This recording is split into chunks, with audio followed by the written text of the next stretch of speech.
why do you think Trudeau chose this moment? Why didn't he do it earlier? Why now? If he wants to host the G20, why now? Because, okay, so his rule is fully untenable and he had to do something because he's gotten away with so many scandals, so many different things, and he's thrown so many people under the bus. Jody Wilson-Raybould, Jane Philpott, two, minister women who are, very popular, but he got rid of them.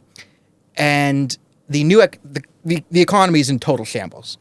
And the new fall economic statement, they didn't even release it fall. They released it the very last day where they would be in legal trouble if they didn't put it out.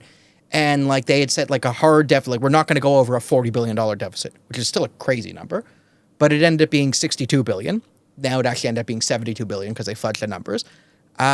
So he wanted to throw someone to the wolves. So the finance minister, Chrystia Freeland, who was also deputy prime minister, it was her turn to be thrown under the bus. And God King Trudeau came up to her and said, under the bus, Chrystia.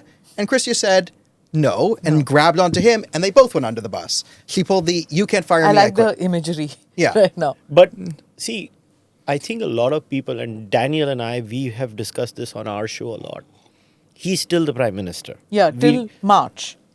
He can prorogue again. I will trust whether he's the prime minister or not on March 25th. Come and talk to me on March 25th because it's prorogued till 24th.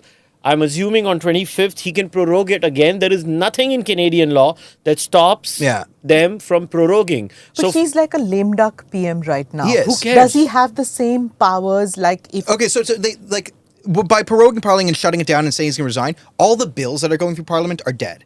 So he can't no legislation could pass. That's what I'm saying. So it's a show thing. But he's even called himself just a figurehead. It doesn't matter to him. But he wants that. No, his political hero is Greta. He doesn't need to do anything. No, he doesn't need to do anything. His political hero is Greta Thunberg. He wants to call himself president, and he's doing that. This year, when I'm president of the G20 and G7, he wants to just be president of the G7. Smita, it means nothing to most people. What do you want to leave your opponent? You want to leave a country in shambles so that after 4 years, 5 years... After me, the deluge, yeah.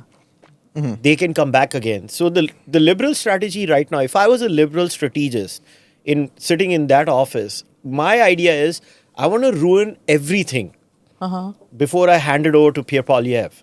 And so that Pierre cannot recover from it. Because how is Pierre going to fix a $70 billion deficit? He cannot. So Pierre... See, he is pretty much in this obsession of green. Canada was a resource-rich country. He converted a resource-rich country to a real estate. Canada is Plotistan now.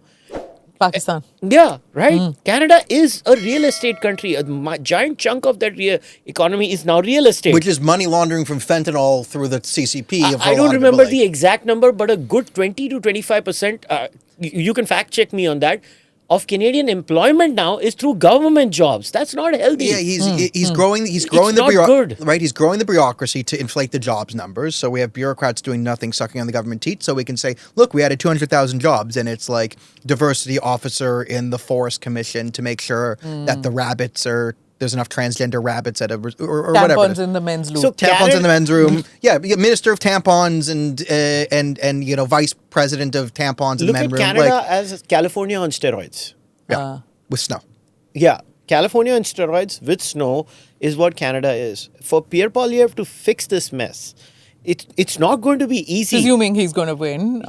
He's going to win by a landslide. He's going to win. It's going to be a landslide. It's going to be a landslide because also think about it. Let's say it's Chrystia Freeland, Mark Carney. I just want Mark Gerritsen to be the next Liberal Party leader. So let's go. I was going to go into it later about who are the likely but who's going to take over? Okay, so I'm going to just before likely people. I'm going to get on the Chrystia because I'll finish this point. You asked why now. Yeah. So when Chrystia Freeland and him went under the bus, you can ignore a lot of scandals if it's essence left the media on your side. But Chrystia Freeland was a mediocre woman. She's not stupid, but she's not a smart, competent woman.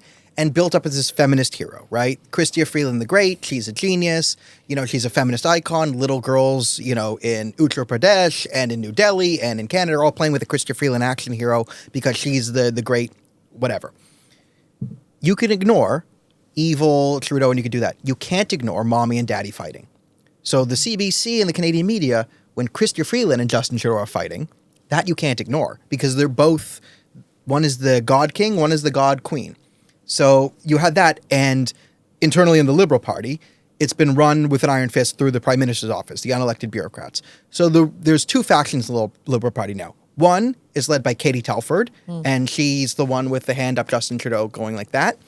And the other one is Chrystia Freeland, and she kind of leads the less sycophantic MPs who believe that the elected MPs should have some power. They don't really believe in... They all believe in the same Destroy Canada policy. So she has no chance in the I mean, party? she will win if they did the primaries, but like, if she wants... She's the top She's the runner? top well, one, the but top is none of the above. The top is none of the above. But if So Chrystia Freeland... why did Chandra Arya get into trouble? Because he can't speak French? Why was he attacked? Well, he got attacked because, like... He said no when said, can you He speak is- French? Yeah, He's saying he what- can't speak French or English. Okay, yeah, like, I get it. Like, Chandra Arya moved to Canada in his 40s. 40s. And Chandra Arya is just a politician with no real principles or anything. He's just another one of the, like, he's a cardboard cutout. And then when the Khalistanis attacked him, he said Khalistan is bad. So by, like, anti-Khalistan standards, he knows what Khalistan is because they threaten to kill him all the time. And he doesn't want to die. I think that's one of his principles is Chandra Arya should still be alive. What about Anita Anand? less I say, money, better. See, I just want people to allegedly look up these alleged links of the COVID lab testing times where one minister... Her husband got sole source contracts for hundreds of millions of dollars. Like, again, this is what the Liberals do. They just give their spouses or their friends hundreds of millions of dollars in government contracts. Okay. So whose again, husband got the contracts for the entire lab testing. You remember, every country, you had to pay for COVID testing. Canada, the government paid for it. Who bagged the contract? What about Melanie Jolie? She's been good to India, right? She just dropped out of the race. Do you know the Melanie Jolie quote? So she's been a Hamas fan, and when I can't remember who asked her, but someone asked her about like, Mel, why are you doing that? She says, "Have you looked at the demographics of my riding?" The foreign minister openly admitted that she makes her foreign policy based on the demographics of her riding. So Melanie Jolie is a fundamentally unserious person. She got her start as heritage When did manager. she quit? Or- She just dropped out of the prime minister's race a couple of days ago, I think. Yeah, she didn't. Okay. Well, she didn't. So she judge- was like, yeah, I don't want. He's still going to, who will put in money right now if Pierre Poilievre is going to win anyway? I'm pretty sure it's going to be Mark Carney, who's not in power. Okay. So Mark Carney is like an international banker type thing. And it makes sense for him to be it because and I think they want Carney. He was the economic advisor to Trudeau. So if the economy is doing so well, as you're saying, well in the sense of putting it in quotes, why would Canada vote for him? They won't. But it's why does Carney want it? Carney's the only one that makes sense why he'd want it. So Chrystia Freeland is more popular among the Liberal baits because they've been told that she's like the messiah for feminism or whatever it is. But the problem is if Chrystia Freeland takes the reins now and then runs against Poilievre, she'll get blown out. She'll be known as the one who, she could become, we've already had the first female Prime Minister of Canada, which was Kim Campbell, which was sort of this Chrystia Freeland thing where like the Mulroney government was in shambles and then they put in Kim Campbell and she kind of, it was like doing this and then Kim Campbell took over here and, crashed, finished the crash of the plane into the ground. And then the Conservative Party got wiped out back in the day. So we've already had a lame duck female Prime Minister. If Chrystia Freeland actually wants to be Prime Minister, she wouldn't run this time. She would let someone else do it. And she would preparation, right? She would come back probably in 8 years and make a real shot of it as like, okay, Chrystia Freeland's And there's a come learning back. from Kamala Harris. If you suddenly become, you need time to prepare, I guess, to fight an election. If he's the prime minister till March, and if he is the prime minister till March, I don't know. Till June, What if they do the primaries before that, right? The G7 constitution is June, right? No, but the constitution of the Liberal Party says that you need to have a 90-day process minimum to select a new leader. Obviously, the Liberal Party of Canada and the process of the Liberal Party of Canada is wonderful, but that's for later on. What we need to look at is if March they have a parliamentary session, they will have to have a new leader of the Liberal Party. If they are not, I have a hunch, I could be wrong, that they're just going to say, oh, well, we could not do the process of electing a new leader. Till then, Trudeau remains the Prime Minister. We prorogue for another 3 months. Trump's putting tariffs on us, and the parliament's paralyzed, the country's paralyzed. But they'll do it to same center left. What do you call the globalist line of we need to protect democracy by shutting down the will of the people, right? Democracy is important, which is why we can't have people voting or anywhere involved in the process because they don't know. They're stupid. We're smart. Look at the suits I'm wearing.